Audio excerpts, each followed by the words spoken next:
एक और बड़ी गंभीर बात आई है, इन्हीं के अपने बहुत वरिष्ठ नेता जो एक संवेदनशील कवि भी हैं इस देश के, जिन्होंने कई मुद्दों पर अपनी स्थिति स्पष्ट की, सरकार और पार्टी से अलग हटके, इनके पीएसी के पुराने मेंबर डॉक्टर कुमार विश्वास का ट्वीट कल आपने देखा होगा।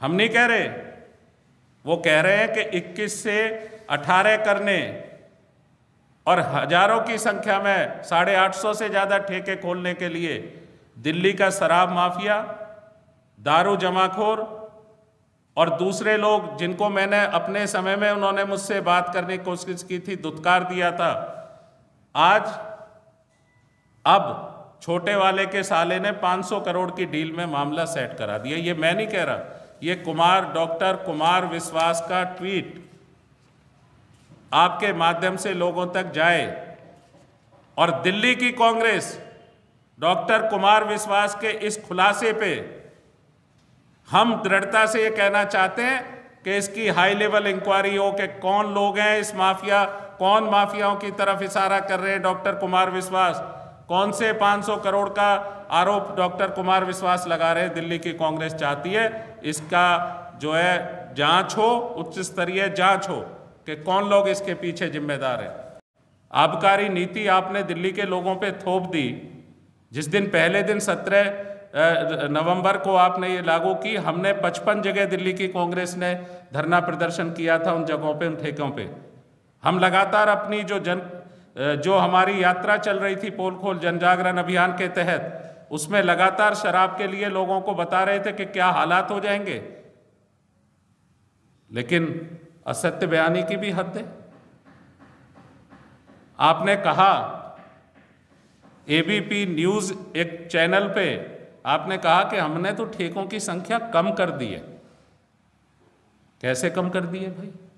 दिल्ली में 17 विधानसभा क्षेत्र ऐसे थे जिनमें एक भी शराब की लीकर की दुकान नहीं थी। आज हर वार्ड में 3 दुकानें होती। 30 जोन आपने बनाए, 27 जोन आपने बनाए 30-30 शराब के ठेकों के। कितनी संख्या है? आप असत्य बयानी कर रहे हैं। आप कह रहे हैं कम कर दी ठेकों की संख्या। दिल्ली में रिहायशी इलाकों में ठेके नहीं थे। आप जब सरकार में नहीं थी, आप पार्टी, ये केजरीवाल की सरकार नहीं थी, तो केजरीवाल साहब ने 2015 के मैनिफेस्टो से क्या कहा था आपने कि दिल्ली में ये तो माफिया होता है, नेता और जो अधिकारी है मिलके ठेके बांट देते हैं, इनके लिए रायशुमारी होनी चाहिए, इनके लिए मोहल्ला सभाओं से पूछा जाना चाहिए, इनके लिए महिलाओं के ग्रुप से पूछा जाना चाहिए, इनके लिए रेजिडेंट वेलफेयर एसोसिएशन से पूछा जाना चाहिए। दिल्ली की कांग्रेस आपसे ये पूछना चाहती है श्रीमान जी, क्या दिल्ली में किसी एक आरडब्ल्यूए ने भी आपको लिखित में ये कहा कि आप हमारे यहाँ रेजिडेंशियल एरिया में ठेका खोल लीजिए? किसी ग्राम सभा ने आपको अनुमति दी? कौन सी रायशुमारी आपने की? आपने दिल्ली को नशे की राजधानी की ओर बना दिया। आप पंजाब के लिए कहते हैं आप हमें सरकार बना दीजिए, हम पंजाब को शराब मुक्त कर देंगे, नशा मुक्त कर देंगे। मैं पूछना चाहता हूं दिल्ली की इस सरकार से, माननीय मुख्यमंत्री जी, हम आपसे पूछना चाहते हैं, क्या शराब नशा नहीं है?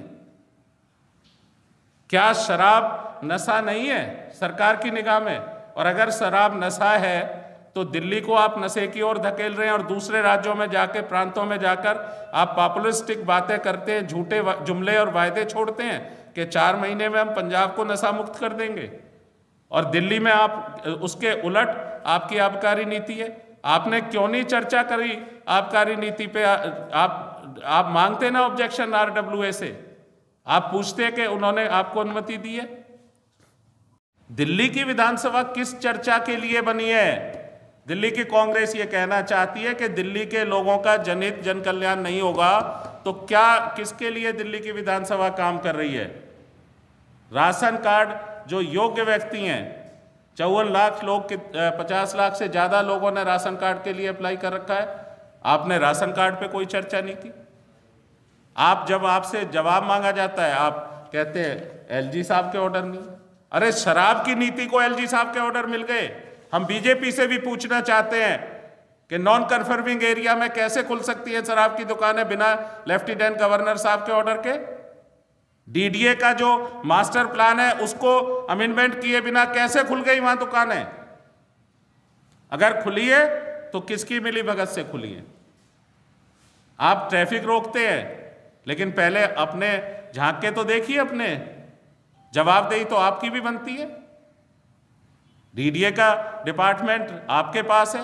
दिल्ली की कांग्रेस सुभाष चोपड़ा जी और चौधरी अनिल कुमार जी के नेतृत्व में हमने हरदीप पुरी जी से मांग की थी, अर्बन डेवलपमेंट मिनिस्टर से, कि आप इस पर जांच करिए कि कैसे ठेके खुल सकते हैं।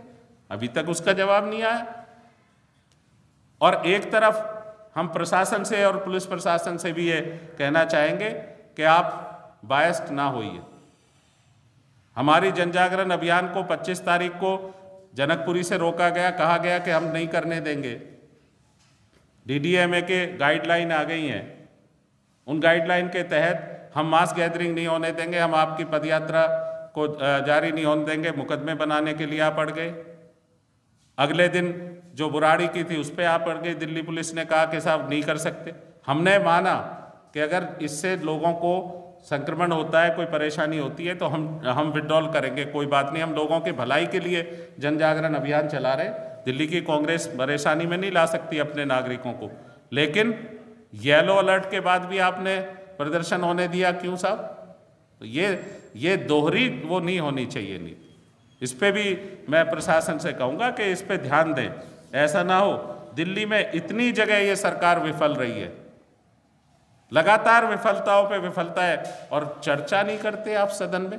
दिल्ली की विधानसभा में मैं पूछना चाहता हूँ भाजपा के भी सम्मानित साथियों से, वो अपने यहाँ मेट्रो स्टेशन के नाम बदलने की वहाँ बात कर रहे हैं। क्यों नहीं आपने आबकारी नीति पे धरना दिया या सवाल उठाया कि आबकारी नीति पे चर्चा हो? क्यों नहीं आपने कोविड की स्थिति पे वाइट पेपर के लिए डिमांड नहीं की? क्यों नहीं आपने दिल्ली की विधानसभा में इसको लेकर बात की? कोई विषय आप नहीं लाए। ना दिल्ली में कोरोना पे आपने चर्चा की, ना नई आबकारी नीति पे की, ना बेरोजगारी पे की, दिल्ली का नौजवान बेरोजगारी से जूझ रहा है, ना महंगाई पे की, ना गैस टीचर्स को और जो स्थायी कर्मचारी है उनको स्थायी करने के लिए कोई चर्चा की। ये चर्चा आप सदन से बाहर इसलिए करते हैं कि वहाँ तो कोई अकाउंटेबिलिटी नहीं, जवाबदेही तो सदन में थी ना, हाउस में। आप कहते कि हमने इतने टीचरों को स्थायी करने का फैसला कर दिया है, बाहर आप क्या कहते हैं, इससे किसी को लेना देना नहीं है। तो हम ये कहना चाहते हैं कि ये जो असत्य बयानी है लगातार दिल्ली से बाहर जाके जो मेडिकल टूरिज्म हो रहा है, ये दिल्ली की जनता इससे आहत है। पहले दिल्ली के लोगों का तो न्याय करो भैया, 3-3 बार सरकार दी है। दिल्ली की कांग्रेस ये कहना चाहती है कि 2 दिन का विशेष सत्र जो दिल्ली विधानसभा का चल रहा है, उसमें दिल्ली के लोगों के जनहित या जन कल्याण के लिए कोई चर्चा नहीं। दिल्ली में मुद्दे हैं, आप जानते हैं, दिल्ली की जनता भी महसूस कर रही है, परेशानी है। लेकिन दिल्ली की सरकार विधानसभा में शायद विशुद्ध रूप से राजनीतिक जो पर्यटन चल रहा है दिल्ली के मुख्यमंत्री का, उसको मजबूती देने के लिए ये विशेष सत्र को उन्होंने शायद आहूत किया है। हम ये समझते हैं कि मुख्यमंत्री जी 2 दिन पहले जब लखनऊ में थे तो उन्होंने कहा कि जब आप जैसे पत्रकार साथियों ने उनसे सवाल किया कि दिल्ली में ओमिक्रॉन की स्थिति खराब होती जा रही है, कोविड से दोबारा बड़ी संख्या में लोग संक्रमित हो रहे हैं, तो उन्होंने कहा कि नहीं, ज़्यादा चिंता करने की ज़रूरत नहीं है और हम सारी व्यवस्थाएं कर रहे हैं। कैसे भरोसा करें दिल्ली के लोग? कैसे दिल्ली का नागरिक भरोसा करे? आपने यही बातें कोविड-19 की दूसरी लहर से पहले भी की थी। आपने एडवर्टाइजमेंट में ये कहने की कोशिश की थी कि कोविड को दिल्ली की सरकार ने हरा दिया। दिल्ली के लोगों ने आपको सहयोग किया, दिल्ली के निवासियों ने कोविड प्रोटोकॉल का पालन किया, लेकिन उसके बावजूद आपकी इस निकम्मी सरकार के मिसमैनेजमेंट की वजह से, आपकी आपराधिक लापरवाही की वजह से बड़ी संख्या में दिल्ली ने अपने लोगों को खोया। शायद ही कोई घर ऐसा बचा हो जिसमें दूसरी लहर के दौरान परेशानी ना आई, क्योंकि आपने जो मेडिकल जर्नल्स इसकी ओर इशारा कर रहे थे, जो एजेंसियां बता रही थीं, उन पर लापरवाही बरती। आप कह रहे थे कोई चिंता का विषय नहीं है, हमने तो कोविड को हरा दिया।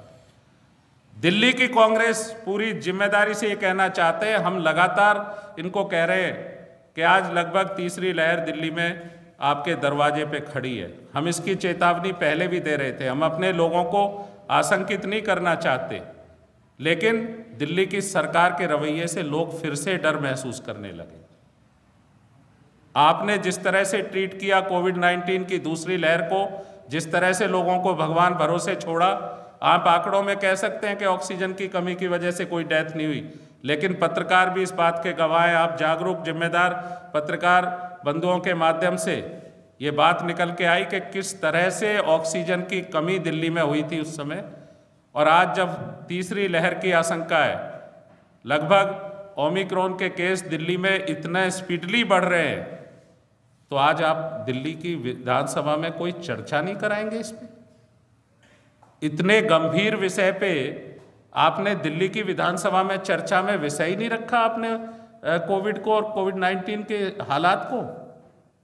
आप बताते विधानसभा में, भरोसा देते विधानसभा के पटल से कि दिल्ली की सरकार ये कर रही है, लेकिन आपने तो एक बार भी एक शब्द भी चर्चा नहीं की। क्या चर्चा आप कर रहे हैं दिल्ली की विधानसभा में? आप विशुद्ध रूप से राजनीतिक हित साध रहे हैं। दिल्ली के लोग परेशान हैं।